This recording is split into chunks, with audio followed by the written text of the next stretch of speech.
Welcome to the Wellness Hub podcast, a show dedicated to uncovering the future of healthy living.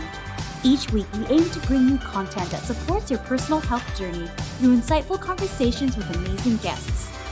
We explore various topics ranging from healthy eating, technology, fitness, mindfulness, and more. Now let's join our host, Drew Munro, co-founder and CEO of UpMeals, a Vancouver-based food tech startup on a mission to make healthy meals accessible through technology. Hello and welcome to the Wellness Hub. As always, we're thrilled to have you with us for yet another inspiring episode of Wellness Wednesday. Every single week, we're hosting amazing guests and discussing important topics ranging from entrepreneurship and technology to health, wellness, fitness, and mindfulness. And as always, we hope you find these conversations valuable and insightful on your own wellness journeys. Our special guest tonight has turned a hobby into a full-blown brand, creating Canada's most popular corporate calligraphy workshop, live events, custom commissions, and much, much more. We're going to learn how the ancient art of calligraphy has been given new life by our young and inspiring guest. She'll also be illuminating her unique mental health journey, how she found peace and a new purpose in the art of calligraphy, and what it took to quit her steady 9-to-5 and pursue her ultimate dream of entrepreneurship. We're going to talk about what it takes to build your own brand and business from the ground up, and what it's like to take that scary step from steady employment to full-time entrepreneur. I'm really excited for the unique perspective that our guest will bring tonight. As a young and budding entrepreneur, I think there'll be lots of valuable insights that she can offer to our viewers, and really anyone trying to grow their brand and build their business in today's digitalized world. So as we discuss these important topics, a reminder, as always, comment with your questions on Facebook, on YouTube, on Instagram, wherever you're watching. We will be answering audience questions all throughout the show. So without further ado, please welcome our special guest this evening, the founder of Dina Calligraphy, Dina Lu. Dina, welcome to the Wellness Hub. Thanks for having me. So Dina, you call yourself a modern calligrapher, and I'd love to start by learning how you got involved with calligraphy and what drew you to that practice initially. Yeah. So in 2018, I kind of randomly found it on Pinterest. Of course. At that time, I was really into baking. So I was looking at a lot of like recipes and like cakes and stuff on Pinterest. And I think somehow I just like stumbled into, I don't know, maybe it was like a birthday card that I clicked into. And then you know how when you click into one thing into Pinterest, it'll like show you all the related images. And so I go down the rabbit hole. Exactly. Yeah. Yeah. So I clicked and then I found calligraphy. So I saw things like this. Okay. So for the people who are watching on YouTube, I saw some things like this and I just thought, oh my gosh, it's so beautiful. Maybe I should just try it. And so I actually, like the next day, I went to the art store and I bought a brush pen. And then later on, I got into pointed pen calligraphy. So this is a pointed pen. And then that's kind of like how I started learning. I just thought it was very beautiful. And also at that time, there's a bit of like a mental health story behind why I started to start my business, basically. So basically, when I was just starting to learn calligraphy, at the same time, my mom was in the hospital for depression and psychosis. And when she got out of the hospital, that was around the time I started learning. And because she was into art and she's into painting, I thought, oh my gosh, maybe I can start like a side business and get her involved, and I can do the calligraphy and she can do the paintings, and then we can sell greeting cards together. So that's how the business started.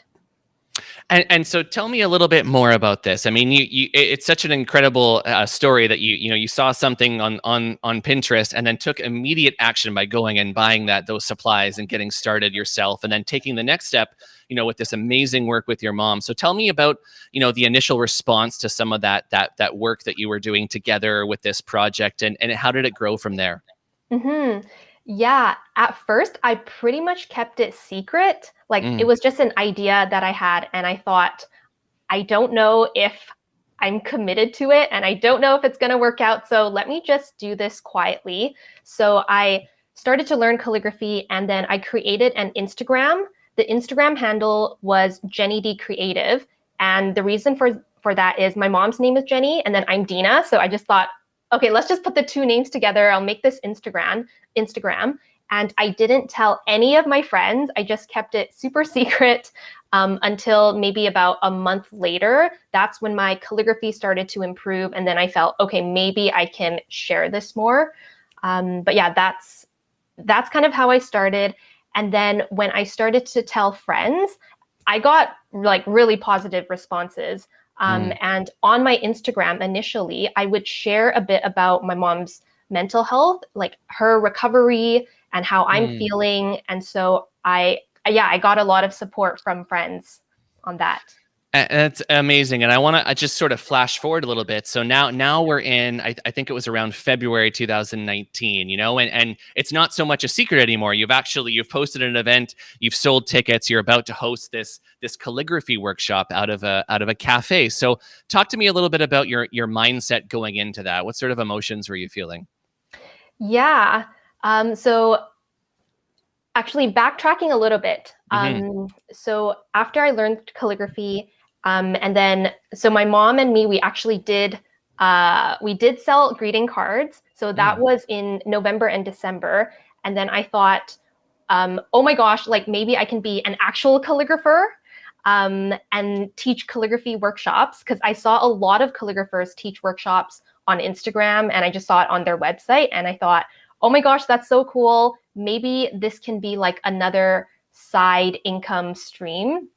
And so, yeah, in February 2019, so this was about 6 months after I started to learn calligraphy, I thought, okay, let's do a calligraphy workshop, but I'm like super scared. And actually at that time, I felt like an imposter. Like I think a lot of entrepreneurs go through this.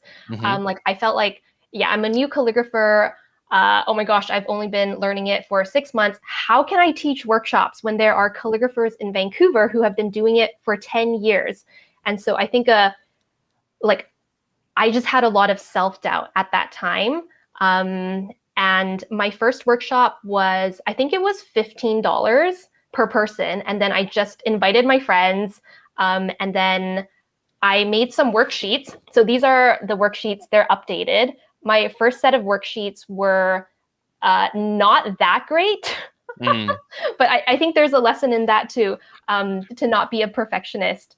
So I kind of just like put things together. It wasn't really good, but then I taught a workshop, 6 friends attended, and then that's kind of how it started. And then I just taught another workshop and another workshop. I updated the worksheets, and then eventually I quit my job. Yeah, and I totally want to sort of unpack that massive decision a little bit, because that decision, you referenced it previously as a side hustle, and that decision to go from side hustle to this is my job, this is my career, this is my future, is a massive decision for every entrepreneur. So walk me through that decision for you. You had, from what I understand, a really steady 9-to-5 government job. So what was that decision like for you? Yeah, I think even before I started learning calligraphy, I was super into side hustles, and like I followed a lot of travel bloggers who were like digital nomads, and they had like a laptop lifestyle. And so even before I started the business, I was interested in being my own boss. So after I started the calligraphy business, I thought, oh my gosh, like maybe it's actually possible. So my first step was getting a side business running. And then once I got that started, around that time also in my job, it was about 2 years into my 9-to-5 government job. And it was a very small office where I felt like there weren't a lot of opportunities for growth. So I thought, so I could like talk a long time about this, but just to keep things short, I felt like, okay, maybe I'll just give it a try. I'm not super committed, but let me just try and see if I can do my own business, and let me just do it full time for 1 year. And if it doesn't work out after 1 year, then I'll go get a job. and I know I'm hireable. Oh, and I'm also like very grateful that at that time I lived with my parents, so I didn't have any like big financial obligations, so I could just quit and then just do my business. Yeah, and I want to, certainly this is the area that we'd love for you to talk more on, because it's such a crucial moment. And we always say we have a lot of entrepreneurs and kind of aspiring entrepreneurs that listen to our show here. And you hit on something that's really important, is that confidence in being, young enough and at a stage in your life where it just makes sense for you. But you also did something really critical, and you set sort of a time parameter for yourself to sort of try this and figure this out. So did you have these emotions of like fear and anxiety when you were doing this, or did you have this confidence right out of the gate that you seem to have today? Yeah, I think I was very excited, but I think I did have some confidence. Maybe, well, I think I had to be confident enough that like within a couple of months, maybe I could make back my like 9-to-5 salary. But again, I was like not sure. I actually had to like my dad was really against this, so I had to like convince him. I wrote like a business plan, and I planned every month out, like what am I gonna do this month and that month. But yeah, I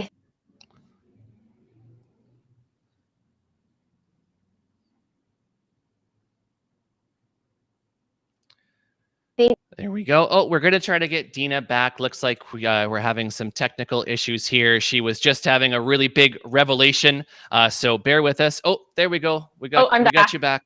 You're back. Okay. We just initiated an emergency protocol, but now you're back. So yeah, all good. Yeah. So walk us through that sort of that final step. You were talking about your dad and your business plan. Would love to learn more about that. Right. Yeah. So at the time of quitting, my dad he didn't approve. So I had to convince him with like my business plan. And I think, I was saying, I think for all entrepreneurs who quit their job and go into their business full time, I think it's very scary. But as long as you believe in yourself, I think that's what I had. I really, truly believed in myself. And because I saw other people doing it too. Like I was following all these travel bloggers who did it before, and some other entrepreneurs. Oh, and then another factor was I've been volunteering for the League of Innovators since since maybe 2017. So for people who don't know, the League of Innovators is a Canadian charity that helps entrepreneurs under 25 years old start businesses. And they have like some like resources and free programs. So I was volunteering with them, and I met a lot of people who were my age or younger. So they were like around 20, 22 or 20, like 24, that age range. And they were doing their businesses full time. So because I saw these people on the internet do it, I have like people around me in Vancouver doing it. I thought, well, surely if they can do it, then okay, maybe I can do it too. And let me just try for 1 year. And now we're speaking here today on the Wellness Hub, and we're now over 2 years into this business of yours from this initial 1 year plan. So that alone deserves a Wellness Hub round of applause. So now walk me through what has the response been like now over 2 years into this? How have people responded, and what have you learned during this time? Yeah. Well, first, my dad does approve now. There we go. Yes, Dad's on board. I love it. Dad approved. Yes. And I don't think I'm going back to a job anytime soon. I don't know, maybe in the future that'll change. But right now, I'm like, I love doing this. And yeah, like the response has been very, very good. Yeah, very, very good. From friends, from strangers.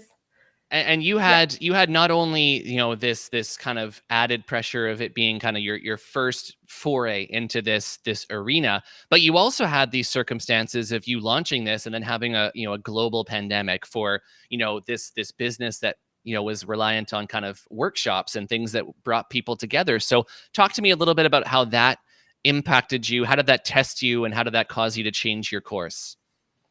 Yeah, I love talking about that. So right after I quit my job, so this was summer of 2019, I was doing a lot of workshops in Vancouver. So I was teaching maybe 5 to 8 workshops a month, which was very tiring and not really sustainable, but I was just doing it for I needed to make money. So I had to do it.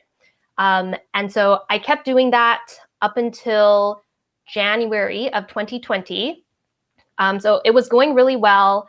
At that time, I already made back my full-time income on like a monthly basis. So yeah, good job, Dina. But then, okay, funny story. In 2020, January, I went to Beijing with my mom. So we have family there, and it was supposed to be a 1-month trip. And the day I got there, that's the day when Wuhan got locked down. Oh my God. So wow. we had like no idea about this. At the time, they called it the coronavirus. Right. So it was just like starting up in China at that time. And unfortunately, I came back after 5 days. My dad was super worried, so he forced me to come back. But then, so I came back, and I didn't know that that COVID was gonna come to North America.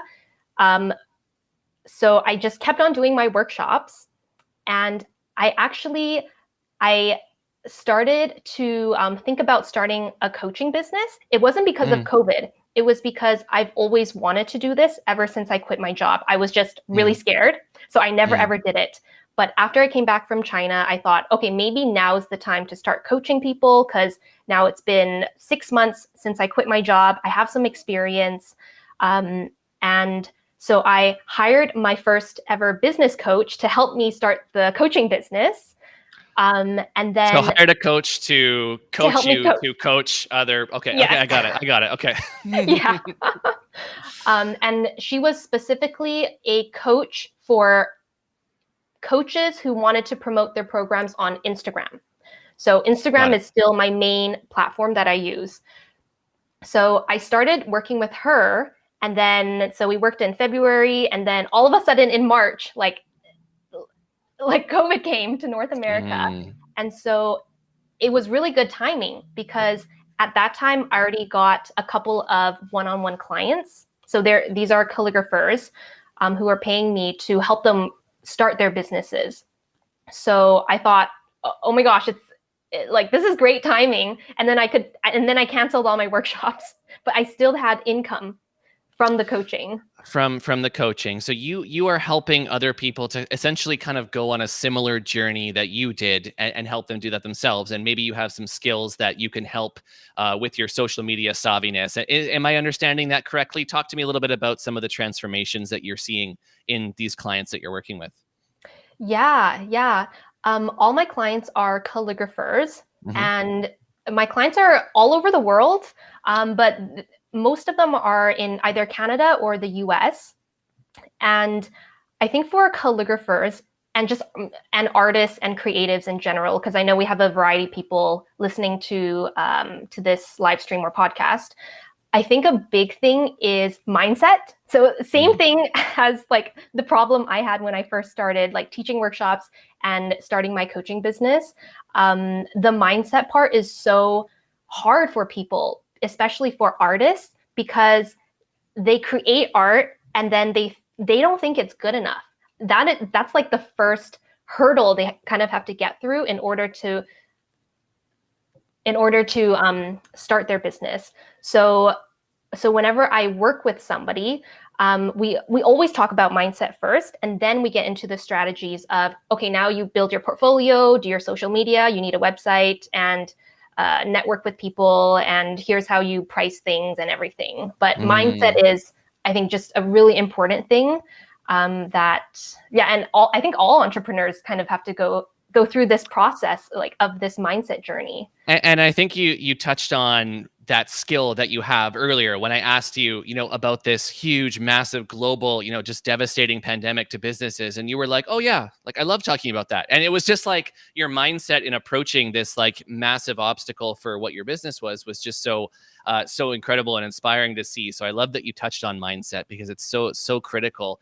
And I want to talk about something kind of interesting. And as we sit here on this online platform talking online, I want to talk about, Zoom fatigue and social media burnout. Is this a thing? And what do you think can be done to avoid it? Yeah. Actually, one thing I forgot to mention is when COVID started and I canceled all my physical workshops in Vancouver, I actually decided to offer Zoom workshops, but just for companies who wanted to do like a team building, like a wellness and a relaxing activity.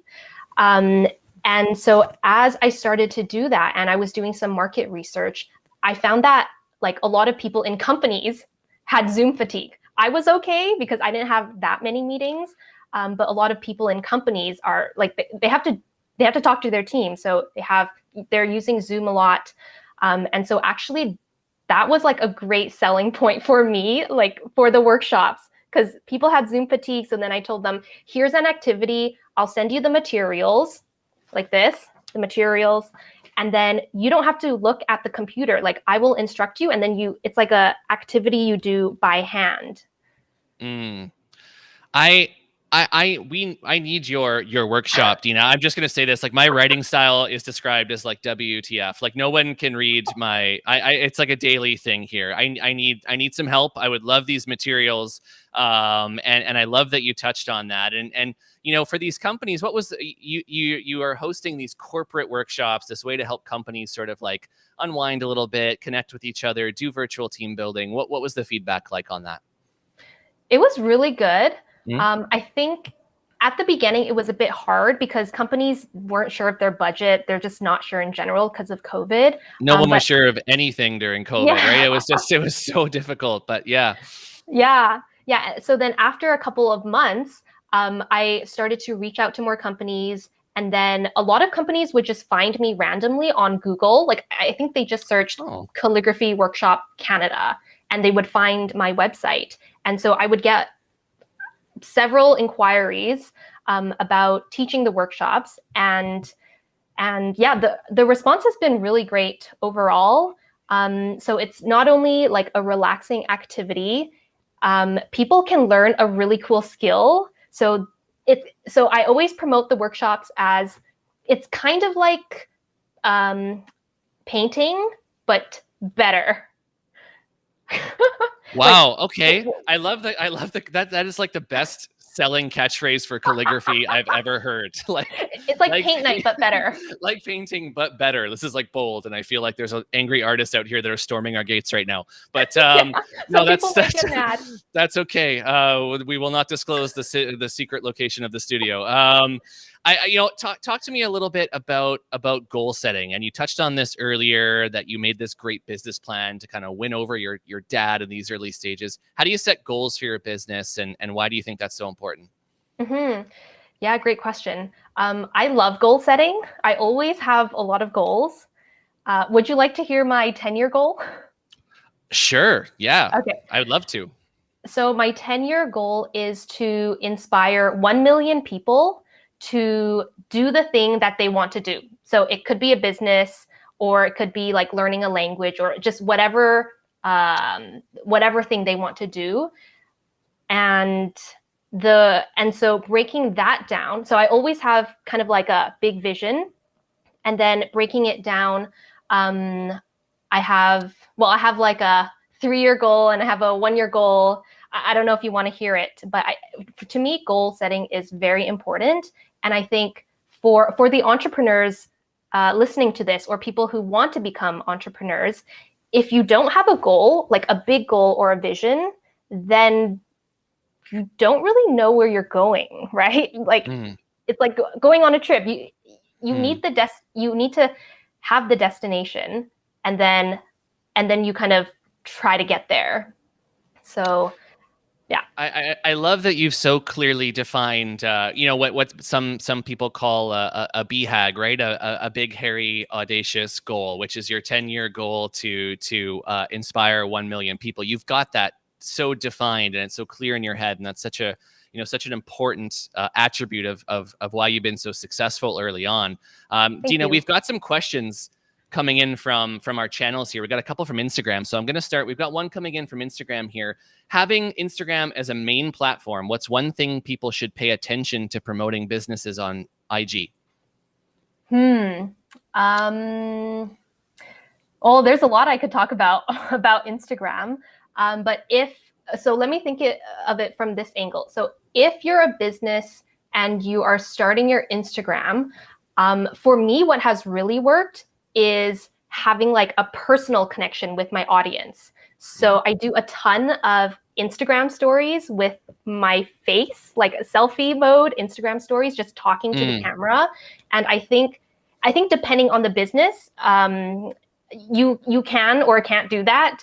If it's like a bigger company, then maybe it's kind of harder to do that. But if you're a solopreneur, or maybe you're a couple people starting the business, it's so much easier to sell your product or service if your audience has like that personal connection with you. And you can do that with like Instagram stories. I also send voice notes in the direct messages inbox. So when somebody is interested in my coaching programs, I'll use voice notes. And so then they can hear my voice instead of me just like typing it. That's a very clever, very good tip. Dina's giving away some of her secret sauce techniques here. I hope you guys are listening and taking notes attentively in of course, beautiful calligraphy, obviously. As an entrepreneur and artist, how do you manage and overcome self-doubt? That's a great question from our Instagram. Yeah, that's a great question. It's hard. Yeah, like to be honest, like for me, I think that has been one of the hardest things in my journey. But I think a big reason why I have so much self-doubt is because I compare myself to all the other calligraphers or all the other business coaches or all the other YouTubers, because now I started a YouTube channel a couple months ago. And this is also something that the calligraphers I coach, they struggle with it too. And what I tell them is to like stop caring about what other people think and just do your own thing. And then especially when it comes to perfectionism, because a lot of calligraphers have that problem, I tell them to think of it from your customer's perspective instead of your competitor's perspective. Like if you don't think your calligraphy is good enough, or you don't think your art is good enough, that's you thinking that it's not good enough. But what about people who don't know calligraphy? They think it's really good. Interesting. Yeah, no, and having the eye of your customer, having the eye of the other person is so critical, and so many people miss the mark on that. And I think that's a super valuable insight to overcome some of those feelings. We've got a question coming in from YouTube now. A couple great questions here. This is actually something I'm wondering myself. Is there room for you to kind of self-express in calligraphy? Like, do you have to follow all the rules, or can you make it your own? Yes, you can. Calligraphy is defined as, it's basically just fancy writing, to put it like in a simple form. So yes, there are like traditional kinds of calligraphy. Those ones have a ton of rules, but I do modern calligraphy. So you can see the picture. This is modern calligraphy. So it's like kind of more bouncy and it's more flexible. So with calligraphy, you can learn traditional calligraphy, but you can also come up with your own style. And you can it's just as, let's say, graphic designers or people who paint, they have their own style. You can also have your own style of calligraphy. And this is another great question coming in. Do you have a favorite word to write in calligraphy, or just a favorite word in general? Now I'm curious. Ooh, I don't know if I have a favorite word, but a really fun word to write is the word minimum. Minimum. It has all the, yeah, it goes like that. And then there's, because of the M's and the N's, it's just. It's fun to write. Minimum. Would you Minimum. like to hear? I have a favorite word. Would you like to hear it? Okay, what's your favorite? It's delicatessen. Why is that your favorite word? Delicatessen. Because it's delicious and fun to say. And it's just a happy place. So that's a word that now my goal after this show is to learn how to write this word in beautiful calligraphy and maybe open my own deli someday. I can teach you. Right? Okay. And it'll be just a beautiful Instagrammable aesthetic delicatessen. Yeah. So that's my 1 day, 1 year, and 5 year goal. Now we've just defined that. I would love to know. We talk a lot about self-care and wellness here on the Wellness Hub. What is your favorite form of self-care? And as a busy entrepreneur, how do you find the time to unwind and take care of yourself? Yeah. I like to do a lot of the typical things people like to do. So like getting a massage or having a bath or getting my nails done, getting my hair done, or just like relaxing and like reading a book or getting a drink with friends. Those are all my favorite things. So nothing too out of the ordinary, I would say. And then another thing I really love to do is run. So I see running as like a form of exercise, but I also like meditate while I run. So I use it to like clear at the my same mind. time? Yeah. Oh, wow. Like Oh, I wow. don't listen to music. I don't listen to an audiobook or a podcast. I don't listen to anything. And I just I run and then I smell the air and then I listen to my footsteps and then I try to meditate or I try to just reflect on things and like be grateful or maybe solve business problems sometimes. The only thing that I can successfully do while running is like sweat profusely. Like that's the only thing that I'm able to multitask. So I'm just extremely impressed by that ability. And we have every conversation here on the Wellness Hub is different. We tell amazing stories. However, one question is always the same, and I must know, Dina Lu, what is your favorite go-to meal? I love salmon, sashimi, and sushi. Oh, nice one. Okay, well, do you have a particular recommendation, a go-to place that you like to go for your sushi fix?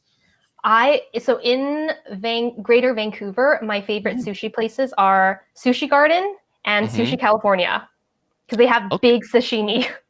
Like the pieces are really big. Wow, getting all sorts of tips here for our users. Absolutely love it. Dina, thank you so much. Where can our listeners go to learn more about you and all the great work that you're doing? So I'm the most active on Instagram. So my Instagram is Dina Calligraphy. And then I also have a YouTube channel and you can just search Dina Lu. Fantastic. Well, Dina, thank you so much for joining us here on the Wellness Hub. It was such a joy to hear of your story and to feel your energy and your passion for what you're doing. And we hope you'll come back on the show and give us an update sometime really, really soon. Yeah, thank you, Drew. That was fantastic. First of all, I'm so grateful to Dina for sharing her story with us and being so generous with all of her insights. And, not only was it inspiring and touching to learn about Dina's introduction to calligraphy and how it served as a creative outlet for her and her mom, but it was also incredible to hear a story about somebody finding their calling. And I think it shows great courage and maturity on Dina's part to be able to discover that for herself and commit to it with the conviction that she has. I love what Dina brought to the Wellness Hub tonight because it's not often that we get to see such a dedicated and self-assured entrepreneur so early in their journey. And I don't know about you, but I feel like Dina's confidence and gusto has kind of rubbed off on me a little bit over the course of this conversation. I'm feeling really good and excited right now. And, overcoming that fear of failure has always been a running theme on the Wellness Hub. But I think we were able to get a new and fresh perspective on it tonight. I think something that Dina has helped illuminate for me is the fact that taking the leap to pursue your dream isn't nearly as scary as never realizing your potential. And at the precipice of every risk we take in life is the concept of safety that we're leaving behind. But the problem with the safe alternative is that it never truly lets us discover our own potential. So it's only in taking those big chances and leaning into the unknown that we're able to discover things about ourselves that may have otherwise remained dormant. Makes me incredibly happy to see a bright young entrepreneur like Dina already so far along her own journey of self-discovery. And I really hope today's conversation has left you with a little bit more perspective on what it takes to make that big decision that's always been lingering in the back of your mind. Most of us have an unfulfilled idea or secret passion that we're scared to expose to the light out of the fear of failure, judgment, and a whole list of things. And I hope Dina's example helps showcase that fear is really only a temporary obstacle on the way to self-discovery. Thank you for tuning in tonight. If you'd like to see more great conversations like this, please remember to like, comment, and subscribe, or follow us on YouTube, Instagram, and LinkedIn at UpMeals. We will see you next Wednesday evening right here on the Wellness Hub for another great conversation. I'm Drew Munro. Until then, take care